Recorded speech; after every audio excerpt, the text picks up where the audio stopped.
நம்ம வரலாறுல நாம படிக்காத மறைக்கப்பட்ட எத்தனையோ கதைகள் இருக்கு. அதுல ஒரு ஆச்சரியமான நம்பவே முடியாத ஒரு கதையை பத்தி தான் நாம இப்ப பார்க்க போறோம். சரி, ஒரு கேள்வி. பிரிட்டிஷ்காரங்களை எதிர்த்து போரிட்ட முதல் இந்திய ராணி யாருன்னு கேட்டா உடனே நம்ம மனசுக்கு வர்ற பேர் என்ன? ஜான்சி ராணி, கரெக்டா? ஆனா அது தப்பான பதில்.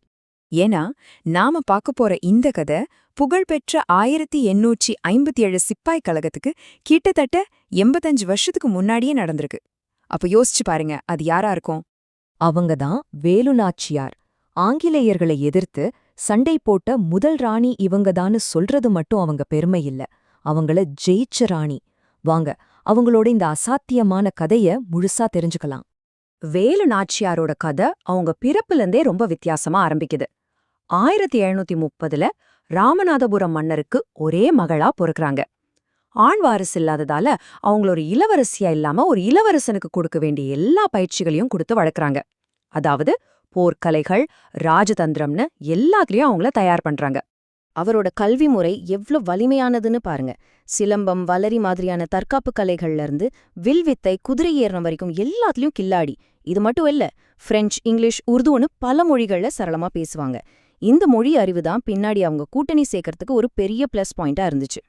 இப்படி பிரகாசமா இருந்த அவங்க வாழ்க்கையில ஒரு பெரிய சோகம் நடக்குது. அதுதான் அவங்க வாழ்க்கையே மாத்தி போடுது. 1772ஆம் வருஷம் பிரிட்டிஷ் கிழக்கிந்திய கம்பெனியும் ஆற்காடு நவாபும் சேர்ந்து சிவகங்கை மேல படையெடுக்கறாங்க. அந்த போர்ல, அதாவது காளையார் கோவில் போர்ல வேலு நாச்சியாரோட கணவர் மன்னர் முத்துவடுகநாதர் கொல்லப்படுறார். மொத்த உலகமும் அவங்களுக்கு தலைகீழா மாறுது. யோசிச்சு பாருங்க, ராஜ்யம் போச்சு, கணவர் இறந்துட்டாரு, கையில ஒரு கைக்குழந்தை. அந்த நிலைமையில நாட்டை விட்டு தப்பிச்சு போக வேண்டிய கட்டாயம். ஆனா அந்த சோகத்துல அவங்க முடங்கி போகல.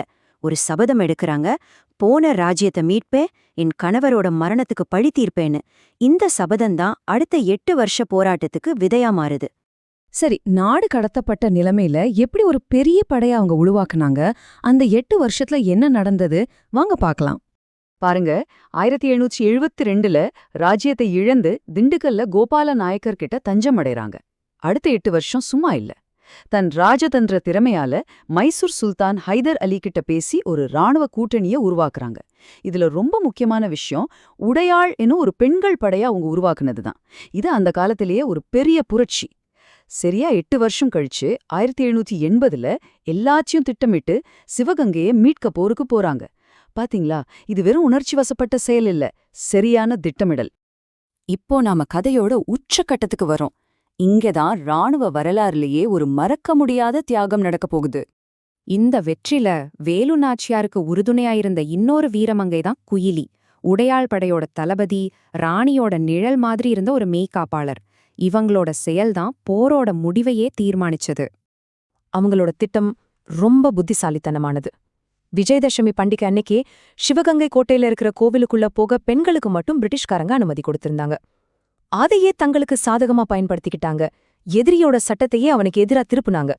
அப்பதான் குயிலி அந்த வீரமான முடிவு எடுக்கறாங்க. தன்னோட படையோட கோட்டைக்குள்ள போய் பிரிட்டிஷ்காரங்களோட ஆயுத கிடங்கு எங்க இருக்குன்னு கண்டுபிடிக்கிறாங்க. அப்புறம் கோவில்ல இருந்த நெய்யை எடுத்து உடம்பு முழுக்க ஊத்திக்கிட்டு அந்த ஆயுத கிடங்குக்குள்ள ஓடி போய் தனக்கு தானே தீ வச்சுக்கிறாங்க. வரலாற்றிலேயே பதிவு செய்யப்பட்ட முதல் மனித வெடிகுண்டா அவங்க மாறுறாங்க. அவங்களோட இந்த தியாகம் எதிரியோட ஆயுத பலத்தை மொத்தமா அழிச்சிடுச்சு. ஆயுத கிடங்கு வெடிச்சு சிதறினதால பிரிட்டிஷ் படைகள் நிலைகுலைஞ்சு போயிட்டாங்க. இந்த சரியான நேரத்துல வேலு நாச்சியாரோட படை கோட்டைக்குள்ள புகுண்டு தாக்குதல் நடத்தி சிவகங்கைய திரும்பவும் கைப்பற்றாங்க. வெற்றி இதோட முடியல.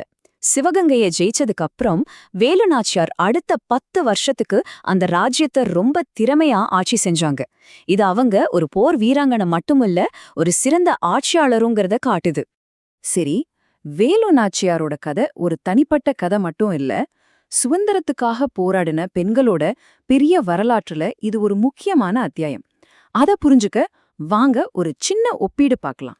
இங்க பாருங்க, வேலு நாச்சியார் 18ஆம் நூற்றாண்டுல ஆயுத போராட்டம், கொரில்லா போர் முறையில சண்டை போட்டாங்க. ஆனா அதுக்கப்புறம் வந்த பிகாஜி காமா மாதிரி ஆளுங்க அரசியல் ரீதியா ராஜதந்திர வழிகள்ல போராடினாங்க. அதாவது போராடுறதுக்கு ஒரே வழி கிடையாது, ஆனா 2 பேரோட நோக்கமும் ஒண்ணுதான், சுதந்திரம்.